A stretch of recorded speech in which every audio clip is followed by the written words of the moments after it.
Well, hey there, and good evening to everyone. It is 5 o'clock. 5 o'clock on the Gulf Coast, which means 6 o'clock on the East, 4 o'clock in the mountains, and three in the West. And there is only one place that you need to be right now, and that is right here. And that is Fertility with Fink. My name is Dr. Randy Fink, and I am a fertility gynecologist at New Life Fertility in Pensacola, Florida, and with offices also Panama City and Mobile, Alabama. I also do some work with the Missouri Center for Reproductive Medicine, MCRM, and that is where I am tonight, live from Tulsa, Oklahoma. I am at the Tulsa office this today and tomorrow, doing some embryo transfers, hoping people will get pregnant, doing some exciting work here. So we are part of the renowned First Fertility Network, your nationwide network of fertility experts. Great to see everybody here. Happy Tuesday. I hope your weekend was great. We've got tornadoes and all kinds of storms happening in the middle of the country here. And let's see who we have. Hello to JK or Jake, if that's what that says. Noodles for Life. Hello. Hi, Rosa. And Clark and Carlistine Krause. It looks like that says. Marlena, you were number one to join in the program tonight. Thank you so much for being here. And that is Randy Fink, MD. That's my Instagram over here. We've got another Instagram here, and that's New Life Fertility. Hello to Marin the Wonderful, Marin the Fabulous, Marin the Fantastic. Good to see you this evening from New Life. We've got Facebook, we've got YouTube, we've got LinkedIn, we've got all kinds of different social media here. So thank you very much for making our program a part of your week. Every Tuesday evening, we do the same thing here.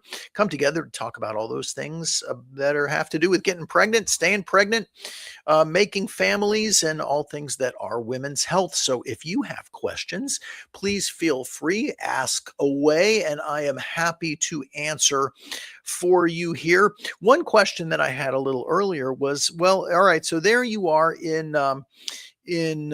Tulsa, Oklahoma. Do they do things differently there than they do at your home office, main office in Pensacola? And the answer is, there's some little nuances that are different. One of the things that I particularly like is sort of when I'm doing consultations for patients at MCRM, that I'm able to really, see how people approach problems differently.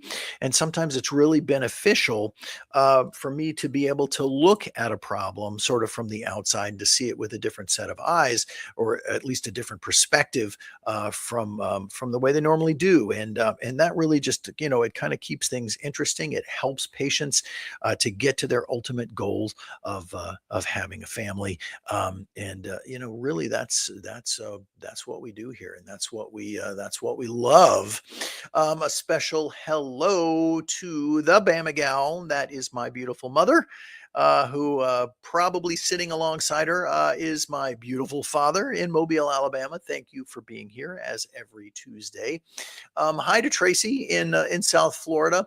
Let's see. Carly Steinkraus says, hello, Dino. And she says, oh, wait a minute. That I didn't mean to say Dino. I guess that was an autocorrect. No one's ever called me Dino before, but I kind of like it. Dino, or you can say Dino. I guess that works. That works too. Rosa asks, well, let's see. Going back to Carly, I'm fighting my lining to grow for my transfer upcoming follow suppression with Orlissa 200 milligrams twice daily and letrozole 10 milligrams at bedtime. Any tips? I started February the 16th. The lining is 5.5. I did PRP last Wednesday, and I'm on Viagra now. 4 times a day.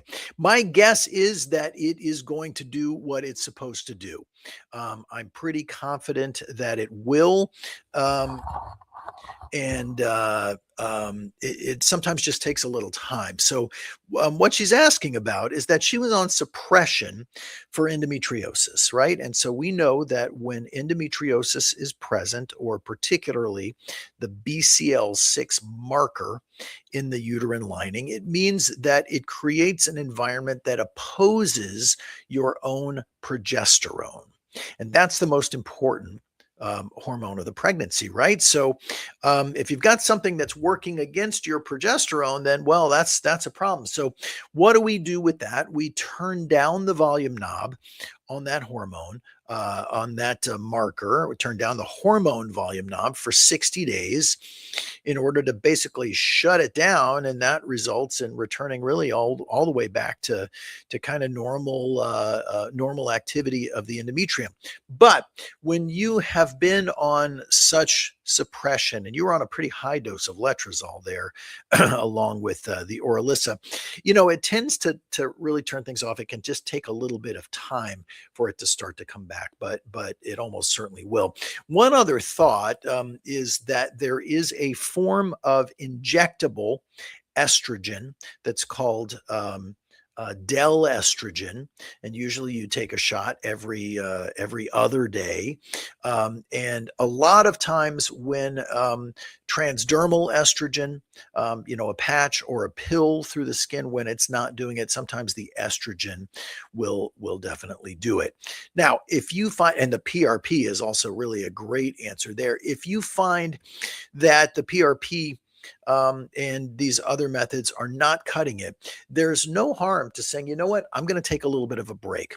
Let me just give it a little bit of time off the suppression, because then my own hormones are going to kind of restore themselves back to normal, and things should function normally. But del estrogen is something that I will use for people with really resistant linings, where that lining doesn't want to grow, doesn't want to grow back. It's also very inexpensive, and so that's kind of a nice thing about it there. We love our new life nurses, says Marlena. That is awesome. Thank you for saying so. Shadia, good evening to you. It's nice to see you. Hi, Create Davis. Noodles for Life says 2 weeks post Provera and still no period. Does no Menses start medicated? Does no Menses start medicated FET can still be successful post a canceled previous FET due to the lining stuck at 6 millimeters? So, will the lining reset itself? I was on Orilissa, and the body didn't seem to respond so much after. Well, that's interesting. So here we have a couple of people who have been suppressed and then have had a hard time getting their hormone levels to turn themselves back on to do what they're supposed to do. This is actually a pretty good case for del estrogen. Now, people talk about, so there's a couple of different ways, to do an FET cycle. One is a natural or a modified natural cycle, where you're going to make your own estrogen, and your own estrogen will then build that lining. You can do that by taking some letrozole for ovulation induction. You can do that by just letting your body do its own natural thing. So the first thing I'd have to wonder is, okay, you got some Provera. What's Provera do? Provera is designed to give your body the fake signal that you had ovulated and didn't get pregnant. So you've basically, what happens when you release an egg, when you ovulate, the little space that's left behind, which is called a corpus luteum, that corpus luteum makes for you your progesterone. Your progesterone level rides along like this until it sees that you're not pregnant, and then it goes like this. And it's that dropping progesterone level that triggers you to have a nice normal period. So when you take Provera or Prometrium, micronized progesterone, or Agestin, norethindrone, or even a birth control pill, you're getting that hormone, you're getting that progestin hormone, and then that hormone level is dropping off, which is what we call a withdrawal. And that withdrawal is what stimulates you to bleed, to have your period.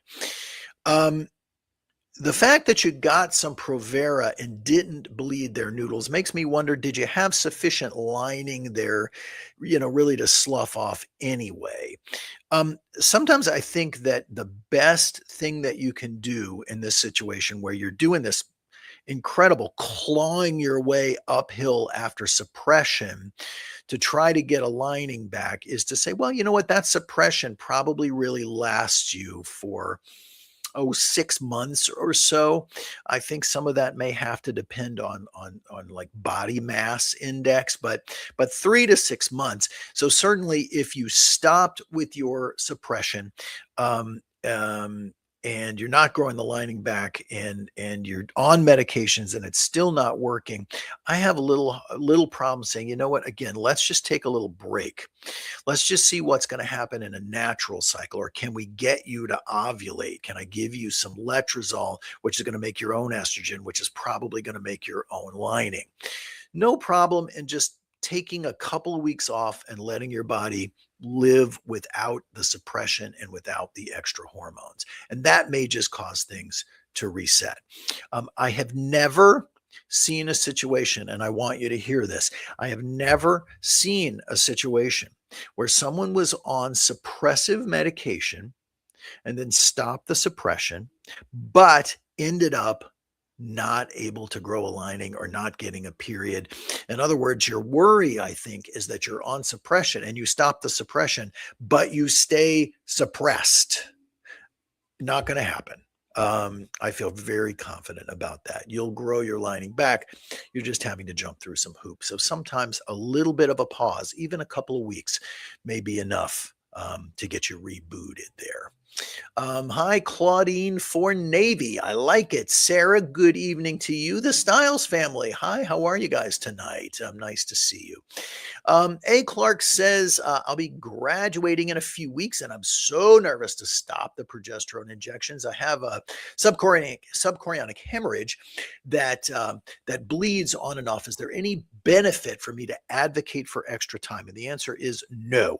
So first of all, let's talk about that subchorionic hemorrhage, because if you saw my post earlier in the week or last week or whenever it was, folks with a subchorionic hemorrhage, I emphatically recommend that you take alpha lipoic acid, or ALA, alpha lipoic acid, 600 milligrams a day, along with your progesterone. There's some very good evidence that alpha lipoic acid, along with progesterone, decreases the risks associated with that subchorionic hemorrhage. It results in that sort of bruise under the placenta being able to heal itself more rapidly, and ultimately less bleeding and less risk for that bruise expanding and separating the placenta from the rest of the uterus, which, as you know, we don't want that to happen. So alpha lipoic acid is the first thing, A. Clark. Second thing is no, because by 9 weeks pregnant, your placenta has taken over the job of manufacturing progesterone. It just does. So that's why we stop the progesterone in oil, the progesterone from the outside, because you just don't need it anymore. Your body makes it. There really isn't a pregnancy that would continue on its own if you weren't making that progesterone. So I think the fact that you do have an ongoing pregnancy, it's not coming from the outside progesterone, that will be very reassuring. And I think it's fine to stop. There is no advantage, repeat, there is no advantage to continuing progesterone after that mark. Now, usually we stop it. I like to stop it at about 10 weeks, because then there's a little bit of overlap from what your body is naturally making from the progesterone and oil to what your body is making there. But no advantage to staying on it. And nor do I suggest that you try to test progesterone levels after that point, because there are no norms established for what that number really should be. I just haven't heard of a situation where a placenta doesn't manufacture progesterone, because that's just what a placenta does. If it wasn't, it wouldn't be a placenta. It wouldn't really have made it to that point. But I understand why you're nervous, because it took a long time, right? It was hard to get to this spot. And so you're worried about, well, what happens if things don't work the way they're supposed to? And I would say, you know what? At some point, we have to trust that nature knows what it's doing, and that our bodies were built to be pregnant. And by when I say our bodies, I don't necessarily mean mine, even though I kind of look like I'm pregnant. That's why I'm sitting down. You don't want to see me standing up. It ain't pretty. Um, but the body knows what to do, and I feel very confident that you will be making your progesterone there. And I think it's okay to stop. I really do. If it would make you more comfortable, I always say, look, if you want to continue some vaginal progesterone for a couple of weeks, then you could do that, just so that you have a little bit more overlap. But the progesterone and oil is hard enough on your poor butt anyway to have to get that shot. Um, I don't recommend you stay on the PIO, but vaginal progesterone if you want to for a couple of weeks, but you really don't need it any longer than that. Here's a question. Is there a critical window to transfer following suppression? I'm concerned to lose the benefits. My estrogen is sitting at 1703 to 2300, roughly, with 2 times a day vaginal and oral. All right. Well, so here's the first thing to know. Vaginal estrogen typically creates very high levels of estrogen in the blood. So, unlike progesterone in the vagina, when you use progesterone in the vagina, it really has a local effect on the lining of the uterus. It's really affecting pretty much just the uterine lining, and what you get in your blood is only a reflection of either the progesterone and oil or what your body is making. Vaginal progesterone does not correlate with serum levels in the blood. Estrogen, however, when used vaginally, makes the estrogen go really high. So the what we're looking for with an estrogen is really to try to get your lining to be at least 7 millimeters or 6.5 millimeters. Um, but an optimum estrogen level for embryo transfer is between 2 and 600. So I try to avoid the vaginal estrogen when I can, just because it does create such higher levels there.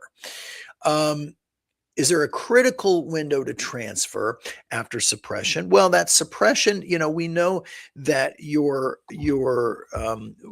when you can, we want you to go right from the suppression into an embryo transfer cycle, because that's typically when your outcomes are going to be the best. But you should be able to maintain that outcome for 3 to 6 months. And someone who is not in the obese class of body mass index, I would expect 6 months of suppression. In the first 6 months after stopping, that you ought to be pretty much the same as you are in that first month. And hopefully that answers the question. Hi, Indipino Journey. Good to see you. M Wonderland. OMG Kylie. Hi, Kylie. Perry Myslova. I think that's what that says. Rachelm Castelli. Hello. In Wonderland. And who do we have over here? We have Shelby and we have Deanna. Nice to see you here this evening. And over on the Facebook side, here's Jessica, who says, how many months do you recommend suppression prior to an embryo transfer? And the answer to that is 60 days. So if we know that we have endometriosis, 60 days of suppression should be very adequate to turn off the BCL6 marker or the endometriosis effect on the lining. 60 days, Jess, is all you need there. M. Wonderland says, I started a Clomid cycle, 100 milligrams for 5 days. The mid-cycle check at cycle day 12, the ovaries were quiet. I checked in again at cycle day 15, still quiet. The lining went down to 5. Why would that happen? Well, that is an effect of Clomid. So Clomid is what is known as a selective estrogen receptor modulator. And that means that some parts of your body think that it's a pro-estrogen. Some parts of your body think, yep, that is estrogen, do what estrogen does. While other parts of your body think it's an anti or a negative estrogen. And it can have a negative effect on the growth in the uterine lining. And that's one of the reasons that, many of us really don't use Clomid so much anymore, because it can, letrozole often does better, and it doesn't have any effect on the uterine lining. But that's exactly what happened. It's functioned as an anti-estrogen at the level of your uterine lining, and it made it kind of get thin. Now, some people just don't really respond very well to it. And Em, you said that your AMH is 0.1, which means that with that lower AMH, it may be a little bit more of a challenge to try to get your ovaries to respond. But not something that means anything is wrong with you. That's 100% just because of the medicine. Hey, I want to take a moment to welcome a very special guest to the program here. As you know, tonight I am live from Tulsa, Oklahoma, at the MCRM, Missouri Center for Reproductive Medicine facility here. And joining me in our office this evening is Ms. Macy Alsup. So, Macy, you're going to have to come in real close here. And it's going to be, it'll be closer than you feel comfortable. How about that? And that's the only way it really kind of works. So Macy is one of the coordinators at MCRM for IVF. She is a registered nurse, and before working here, she has a history of also being a labor and delivery nurse. So she can also tell you about that labor and delivery experience if you have questions about that. She is good for it, and she's been doing transfers with me here all day long. Macy, we are very happy to have you here. Welcome. Happy to be here. So tell us a little bit about, and we will get to your questions here, so don't think we forgot about you, but tell us a little bit about, what brought you to where you are today. Where are you from, and where did you work? And you also worked in the NICU. I did. So really interesting stuff. Yeah, I'm originally from Central Illinois, a town called Decatur. If any of you are familiar with that, I would be shocked. But it's about 45 minutes east of Springfield, Illinois. That's probably one you guys are a little bit more familiar with. But I went to school at Ball State in Indiana. Chirp, chirp, go Cardinals. And I graduated with my BSN, directly hopped right on into the world of labor and delivery. I was actually pretty much everything except for an actual labor nurse. I triaged, I was the baby nurse, I was postpartum, I circulated the OR, the whole 9 yards. And then my husband is also a nurse. So we decided to move on down to St. Louis, where I ventured into a level 4 NICU. And I worked there for a little over 2 years before the night shift got to me. And it was time to move on to the clinic setting, which led me right into MCRM and being a fertility nurse. So did you always know that you wanted to go into kind of women's health stuff? Yeah, I actually, that's a funny question. So I originally wanted to go into pediatrics, and I was signed to do so, but I was one of those lucky ones that graduated right smack dab in the middle of COVID. COVID. That was a really interesting time to not only be in nursing school, but also be a nurse in general. And so whenever I graduated, I had signed on for this peds position actually in Springfield, Illinois. And as soon as I graduated, they sent me a letter resigning that position because they were not hiring anyone due to COVID. So I had to kind of scramble to find a job. And then I landed in the beautiful world of labor and delivery. And that's women's health is where my heart landed. And so then I like I said, fell in love with the NICU. And then fertility specifically actually is also another interesting story. When I worked in the NICU, I had a family who they were both in their 40s. They had tried for many years to have their baby. They had their one beautiful, lucky embryo that made it all the way to 40 weeks and unfortunately passed from a placental abruption. Oh gosh. And I did that bereavement, and that really hit home with me. And so that's actually why I wanted to go into fertility. Well, I think that that is very noble of you. We got a couple of comments there. Looks like Michaela says, "Go Macy," and Emma said, "My Emma, girl." we miss you. Thank you guys for being here. Was there anything about um, um, was there anything that so when you worked in the NICU, and I would think that being in the NICU, I know when I was a resident, we had to spend some time in the NICU, and it was always very frightening to me because Mm-hmm. I was used to taking care of babies, but I was taking care of babies Inside. inside, yeah, Mm-hmm. not so much on the outside. So Mm-hmm. I found it to be very frightening, and I remember one of the NICU fellows said, they're just little adults. And Yeah. I'm like, oh, okay, well, I suppose, and I'm not sure I still kind of believe that, but if was there anything about working in the NICU that frightened you? The NICU is its own beast, especially being in a level 4. So we were the only NICU in the region really that does ECMO. I think all the way till Kansas City, pretty much. And so So we, ECMO, for those yeah. who don't know, tell them what ECMO is. So ECMO is basically your heart outside of your body. So whenever babies, especially those with like pulmonary issues as well, when they're not good at oxygenating their own blood, it's kind of a functioning lung and heart machine that operates outside of the body.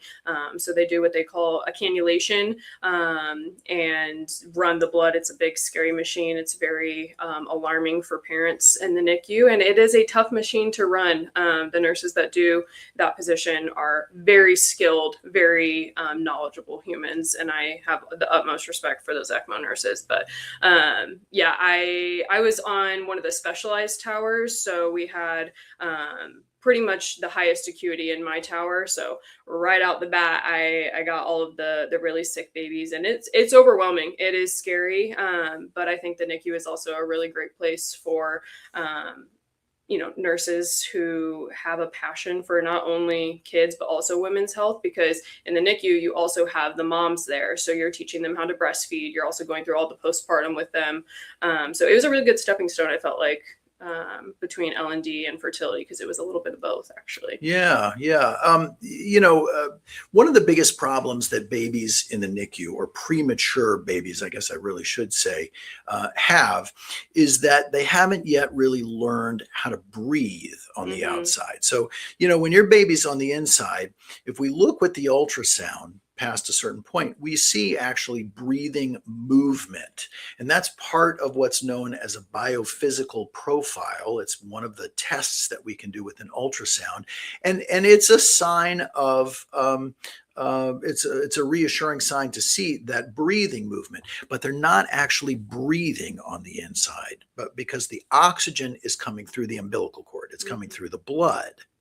So once they get on the outside, their lungs may not be mature enough yet to be able to deal with breathing the way we breathe as adults or as bigger people. And so always that's really kind of one of the challenges. People sometimes say, well, I want to have twins with my IVF. I want you to give me twins. And we have this conversation a You lot, all give right? me anxiety. Those of you that ask for that. Because we say we really don't want you to have twins, because we want you to have one healthy baby at a time. And the reason for that is that with more than one baby, with twins or even higher, especially higher order multiples, you're pretty much assured there's a very high probability of a preterm delivery, of a stay in the NICU, and the potential for having lifelong problems. And so if we can avoid that with one healthy baby at a time, then that's what we do. What was the youngest baby that you ever took care of? Do you remember? Was it about 24 weeks, 23 weeks? Actually, we had a 22 weeker in my pod. So Hmm. the I used to work for St. Louis Children's, and they initiated the small baby protocol right as I was kind of headed out. So there were specific nurses that were in charge of taking care of small babies. But prior to that, like I said, my pod was a very high acuity pod that I worked in. And so we got everything. And I believe the youngest I took care of was either a 22 or 23 weeker. And that's a very little baby. So what we consider is that the point of viability, that is the ability of a baby to really potentially survive on the outside, is about 24 weeks. Now certainly if a baby is born a little bit earlier, we do everything that we can, and those are the kinds of things we call the micro preemies, because they're really very, very small and very, very challenged. And so 22 weeks is really early, and those 2 weeks can sometimes make really a very big difference, right? Yeah, very much so. A lot of development happens really between, honestly, the 20 to 30 week mark. That's crucial for lung development, brain development, all of those things. So when you have those babies really early, a lot of times they come with a whole slew of specialties. Yes. Issues. Lauren, looks like Lauren also says, yes, yay, Macy, fellow miss NICU my girl. NICU days. Awesome. Well, before we jump back into to questions here, it's about 1/2 past the hour, and this is the time when every week I do what I call the 5:30 Fuzzies with Fink, and that is where we take a moment to think about all those people out there who are dealing with hard times, and that may be over this fertility roller coaster. That may be over getting a pregnancy and losing a pregnancy, or worrying about the pregnancy test that's coming up. That may be because of things at home, relationships. That may be because of school. That may be because of work. Any of those challenges in life can make us all feel very isolated and very alone.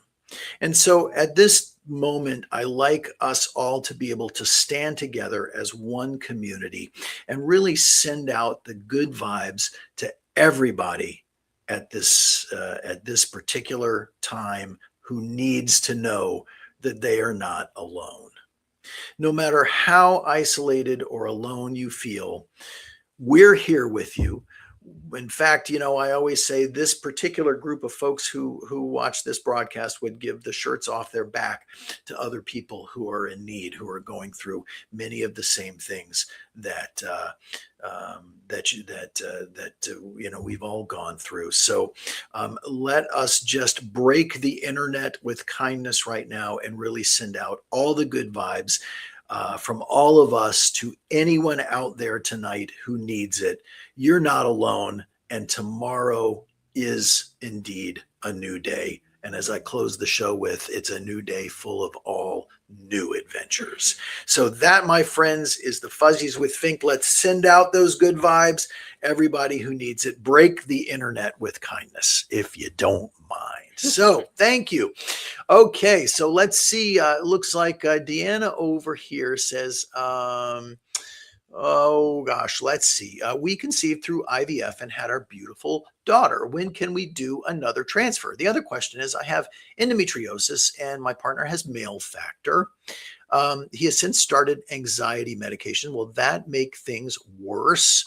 The last time he was on it was before IVF, and it was short term. Unsure if he'll be on it for long term. One more question. We transferred 2 embryos and 1 stuck. Should we transfer 2 again next time? So we got a couple of different questions here. The first one has to do with the anxiety medication and male factor. And I would say under most circumstances, that should not be an issue. So there's lots of different types of medication that we use, the most common of which is called the SSRIs, or the selective serotonin reuptake inhibitors.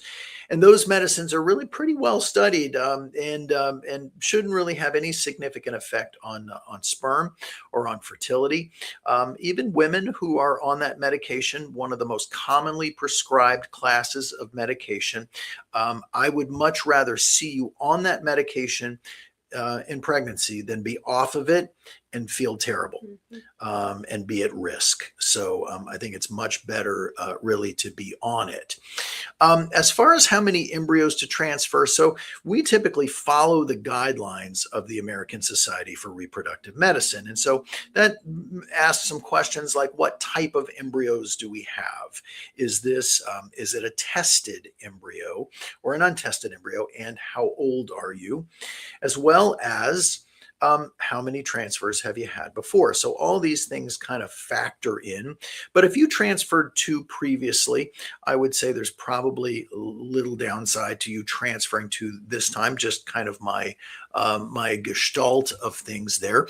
So what do you tell folks when they say, well, gosh, when can I? Well, so actually, let me just clarify there. Deanna, you said you've got, yeah, so you want to do another transfer. So okay. Yeah, you had your daughter, and not sure how old she is now, but how long? What do you tell folks? So the first thing I always say is if you're breastfeeding, we'd like you ideally to A, not be breastfeeding, and B, have your periods back. Or if you are breastfeeding, it's very minimal, even to the point of just like pumping for like overfill. But really, ideally, we like to, especially Dr. Abishan, I know, likes to have those periods back and see those prolactin levels down. So that's one important factor of it all. And then if you're not breastfeeding, then typically I say OB clearance is your big one there. So I say have a chat with your OB about when they're the most comfortable, because a lot of times I don't know if you feel any different, but you guys go have these babies, and then we don't know about the delivery really until you come back and tell us all of the nuances of Or those what happened with the deliveries. pregnancy, Yeah, or the and pregnancy and all after the 10 troubles weeks that you had, yeah. and so forth. Yeah. So sometimes you guys just giving us that call of, hey, this is what happened, this is how things went, when can I jump back into it? That starts to, develop a new conversation of, oh, well, you had pre-E. Oh, you had this, you had that. So I would say breastfeeding, clearance with OB, and then just giving us a call to kind of determine what your next steps are. From my perspective, as someone who used to deliver babies, I know that really the only preventable risk factor for severe preterm birth is a short interconceptual interval. So people who conceive very quickly after having a baby are at an increased risk for significant preterm delivery. So the American Academy of Pediatrics, and I think it comes from the American Academy of Pediatrics, says the ideal window is between 1 and 5 years for the next child. Now, normally I say, yep, breastfeeding, because we want that prolactin to be normal, and the medications and stuff that we use for transfer will affect the breast milk. So I don't want you to be breastfeeding anymore. 9 months is typically the earliest. Now, some people will have had a C-section and may have had some complication from that C-section, and that can sometimes stretch things out a little bit longer. But so like Macy says here, I think good conversation with the OB, but in general, 9 months would be kind of my ballpark where I'm kind of thinking. Let's see what else we have here. Perry Myslova says, a friend of mine is 6 weeks pregnant after a euploid FET, but has had some spotting on and off, and now it's more red than brown. She's really afraid. It looks like the beginning of her period. Is there hope? And the answer is yes. So do you get involved in counseling those folks who are having that early pregnancy bleeding? We do, especially when we have the call phone. We get a lot of calls after hours for early pregnancy bleeding. It comes down to, is she doing the vaginal suppositories? That's my first question. Every time someone calls with bleeding after an FET, have you been doing your vaginal suppositories? Those are known to cause cervical irritation, which can cause essentially bleeding. And that can range from just some spotting to, a good amount of blood, but usually not more than enough to need like a panty liner, really. And then our follow-up question to that is, have you had your first scan? Which it sounds like she's 6 weeks, so she should be around the time yeah. First scan, and that's where we're looking for like those subchorionic hematomas, which can also cause some pretty concerning bleeding to you, but to us, we know that for the most part they are benign. Not always, but it's Now, let's actually just talk about that for a second, Yeah. since I have you here. We talked a minute ago about that subchorionic hematoma and the alpha lipoic acid for that, but it's a pretty common cause of bleeding in the first trimester. And now that I have an extra pair of hands here, I'd like to show you what a subchorionic hematoma is. So go like that for me, if you would. So let's say that here, well, there we go. Oh, there we go. All right, that's better. Let's say that this is your uterus. Okay, so the baby is in here. Hi, mom. Right, baby's here. Baby's looking around. Right. All right. So slap me anytime. Right. So this is the cervix, and just by way of context, when it comes time to have the baby, the cervix has to do two things. The cervix has to start to thin out, and it has to start to dilate. Right. So it's closed right now. So it's a doorway leading to the uterus that's closed. But the placenta sits here. And all mom's blood flows through mom, through the umbilical cord, through the placenta and into the baby, and then kind of back around the system again here. Well, as the uterus grows, you see the placenta is going to move along with it. The placenta moves with the uterus. And as it does that, it can shear off a little space underneath here. And that's what we call a subchorionic hematoma, literally a little bruise that's under the placenta. Now, like any other bruise, if I were to punch you, don't. Dang it. All right. If I were to punch her, she would get a bruise, and it turns all kinds of colors. It turns yellow, it turns brown, and then it, kind of eventually turns blue first, I think, and then and then eventually it goes away because the blood that collects there just gets reabsorbed back in the system. But we're talking about something that's right down by the cervix here. So a lot of times, some of that blood just wants to more easily escape right out the door. And that's what a subchorionic hemorrhage is. Good job on the uterus there. I appreciate that. And it's a very common thing. 1 out of every 2 pregnancies has some bleeding in the first trimester. In our line of work with fertility, as Macy said, progesterone suppositories are a notorious culprit. But once you look and you see the heartbeat with the ultrasound, 95% of those pregnancies continue on without a problem. So that's what we're looking for there. We're looking to see that heartbeat. Lots of hope. Lots of hope. Oh gosh, look, MCRM Fertility has joined. Thank you for being here this evening. We've got Nadia, we've got Bienvenida, Bienvenida. Jake says, what's your position on 10 units of Lupron, 10 days before stims, and then Clomid for 5 days for someone with DOR, diminished ovarian reserve? So, kind of what you're talking about there is something that is called a microdose Lupron flare protocol. And basically, Lupron is medication that kind of tells the pituitary gland to either do its thing or to shut itself down. And when you're doing that short duration there, that's called a flare protocol. And what's a flare? You kind of shoot it up into the air. You're trying to get the pituitary gland to go and make a big burst of hormone. And that's what the purpose of the Lupron is. Clomid alone, sort of a microdose flare with Clomid alone would be an unusual protocol, especially for something like IVF, where we're trying to get as many eggs as we can, but sometimes I've seen that done just for ovulation induction. It's kind of an expensive way to do it, but yeah, it may just work. But there's some rationale behind that in terms of the physiology. So yeah, I get it for sure. Let's see here. Hi, Midgie and Angelina up in the wonderful state of Minnesota. It's always either Minnesota, in the state of Milwaukee. No, wait, in the state of Montana. It starts with an M. I know it starts with an M. Hi, Angelina. E. Winnick. Hi. Let's see. We've got Zaman. I always have a hard time pronouncing your name. Hi. Would PRP help to get more eggs?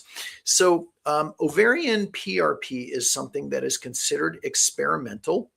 And basically, that's where you take some of your own growth factors from your body and separate them out in the blood and place them and basically inject them into the ovaries. So far, the data, the evidence on intra-ovarian PRP is mixed. It's not overly enthusiastic. But part of the reason for that is because I think we haven't yet identified the exact group of people for whom that will be helpful. Because now at MCRM, they have just stopped doing intra-ovarian PRP due to some reasons about the data not really being very strong. But we all have seen cases where it really seems to have done wonders for people. The problem is that it has risks. It's potentially dangerous. I know of 4 cases where people ended up actually losing their ovaries as a result of intra-ovarian PRP. Not fortunately at MCRM, but elsewhere. And so that's real. And when we don't know the exact group of people to treat, and we're trying to treat everybody with it, we may be exposing people to more risk than is necessary for an outcome that is really kind of unproven. A special shout out to Katie Zinzer here tonight on the Facebook side of things.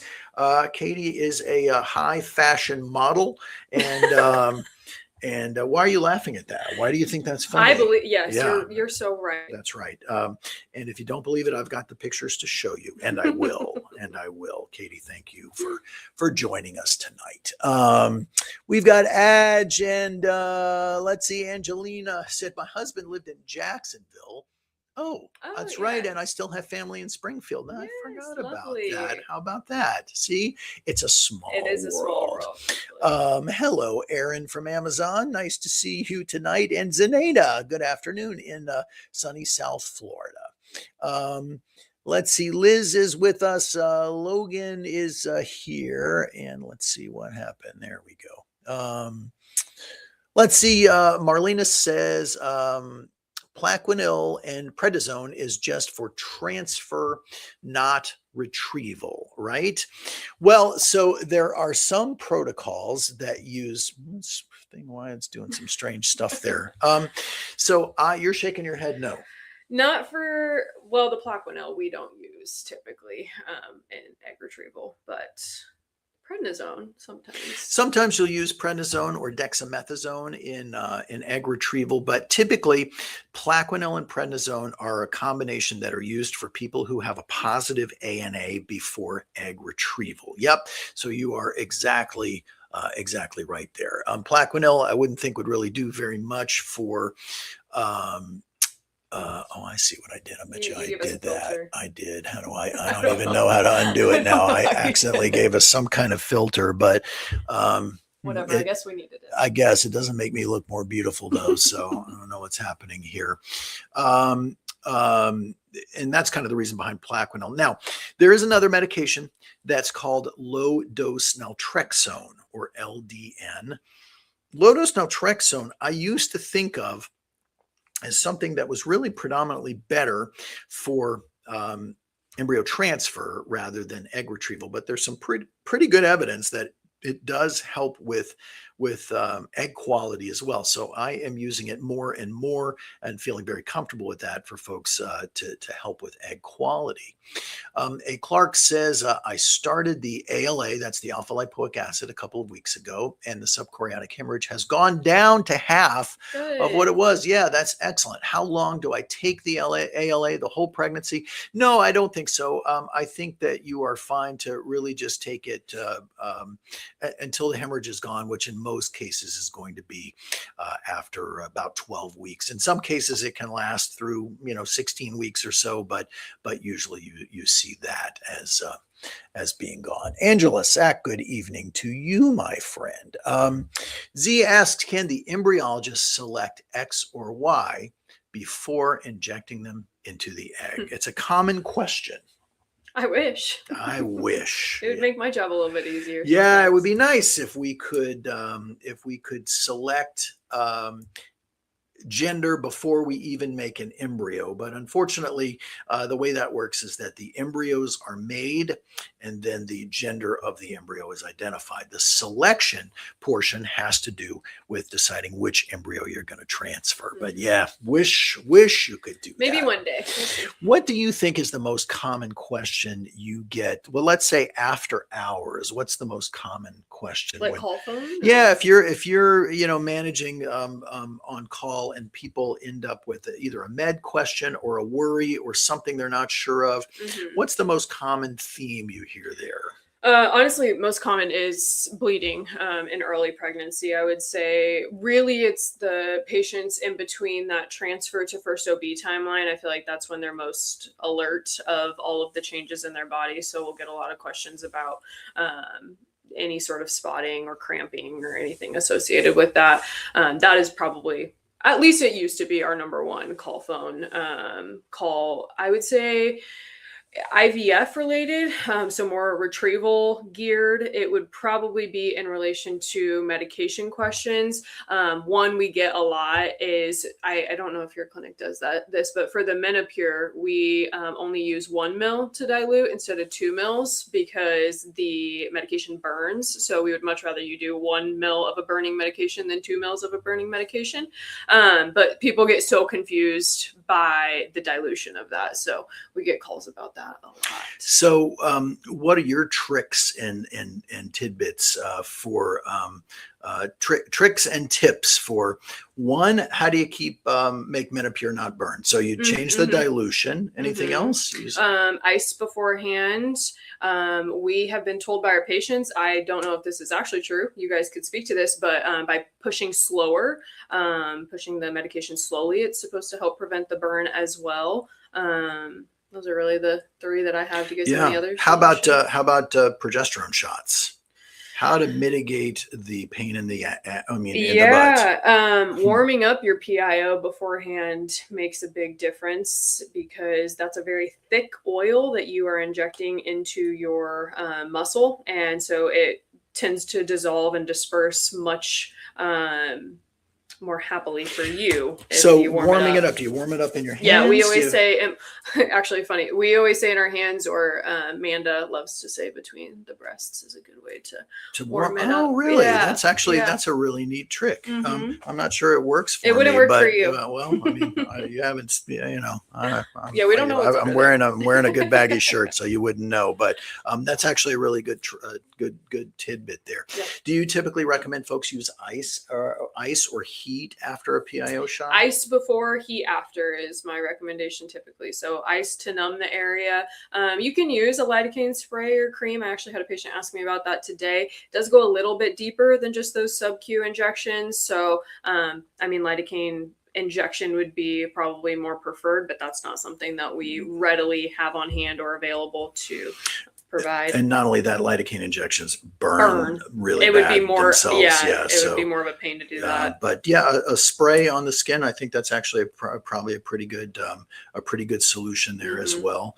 And the other thing is, do you find that people have a harder time giving themselves the shot or when someone else gives them the shot? I think it depends on the person. I feel like those that are scared of needles do better when someone else is doing it. But then I say that, and also sometimes they like being able to control it. So I think it's really patient to patient dependent. Some people prefer to have it done. Some people prefer to do it themselves. Now, since we're talking about shots and we're talking with a nurse, let's just talk about that because, this can actually make a big difference in terms of how you feel. So with my recommendation with the sub-Q injections, I always recommend that you take a bit of it here, and this is a little higher than it would be, but you want to pinch, and you want to pinch the crap out of it because the more you're pinching it, then when that needle goes in, So you can place it in, and then you can kind of roll that between your fingers. That needle will go slide right in, and you really won't even feel it. So that's that. What do you say with a big IM injection like a PIO? Do you think it's better to just kind of go in, or is it better to kind of try to pinch that skin when you're doing an IM injection? I mean, in nursing school, we're always taught to just kind of create a little almost bubble, I guess, with your hand. So if you're doing it with the L, you're just kind of pushing just enough to where that bubbles up, and then you're injecting. Because I mean, as crazy as it sounds, when it's flat on, sometimes if you're going straight in, it'll kind of nick downwards, and no one really wants that. You want it more like a dart. So if you have that good bubble there, you have the right trajectory to go straight in. The right trajectory. She uses big words. They teach them that in nursing school. And Katie says, pain in the what? Pain in the zinzer is what that was, is what I just said there. Pain in the zinzer. Yes, indeed. Can you do a saline sonogram the same day as an egg retrieval and then do a day 3 transfer in that same cycle? A fresh transfer? Oh, not a fresh. No. So at MCRM, for instance, pretty much almost everybody gets they call them a fluid ultrasound or a saline sonogram with their retrieval. And would you say that most people end up, or certainly many people do? I would say, yeah, we don't really do them too often. They're not typically the recommendation. I would say, I don't know what our rate is on that.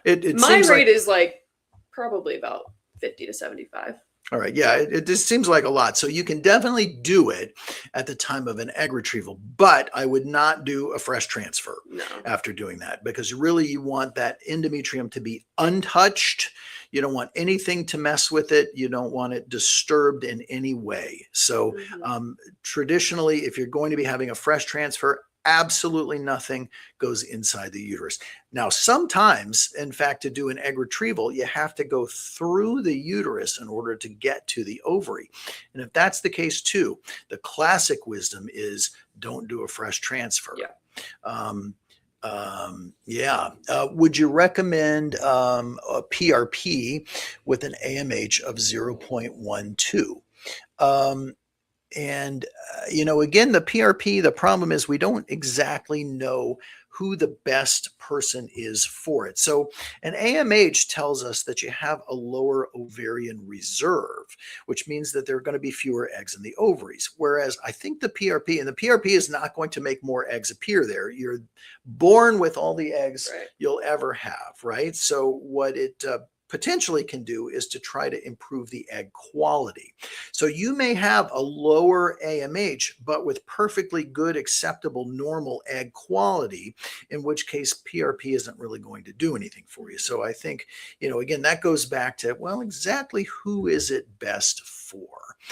Angela asks, oh, that's a good one. How about Lovenox not to burn? Oh, that is a good, so coming from L&D, we had a few patients postpartum on that, obviously, but then I went to the NICU. So I haven't dealt with Lovenox all that much. That would be a good question for my husband, who works on the cardiac unit. But I think it's kind of the same thing, icing the area beforehand, and like what Dr. Fink said, really squeezing that area. I mean, that's literally what they teach us in nursing school. It's called pinch an inch. Like that is literally the slogan. So pinching an inch, and it's not just squeezing an inch, it's truly pinching. It also disperses some of, it's kind of like, pain points, trigger points. When you're pushing down on that skin, it kind of disperses the pain perception. And so then whenever you're doing the injection, but the burn that's a whole different beast. There's not much. And really the reason it burns is because its pH, which means its acidity, is different than that of your skin. So when it goes in, those nerves are feeling it. I wish there was a better way around it, but ice is the one thing. And again, really just pinch the crap out of it. Do make that noise. That helps. It helps to make that noise. Folks, we're at the top of the hour now. Boy, time goes by so fast. But it is such a pleasure to be here with you every Tuesday evening. And a very special thanks to Nurse Macy for being with us. Macy from MCRM, and here with me live tonight in Tulsa, Oklahoma, where it is a beautiful evening out tonight. But I think the thunderstorms are coming later. Folks, like I always say, if you're dealing with this fertility thing, it is not the book of your life. It is just a chapter. And what are we doing? We are here to rewrite it together. Every step forward with love and kindness, and every step forward with hope, because tomorrow is a new day and it is full of all new adventures. So until next week, I'm Dr. Randy Fink. This is Fertility with Fink, and thanks for being here. Good Bye, night. guys.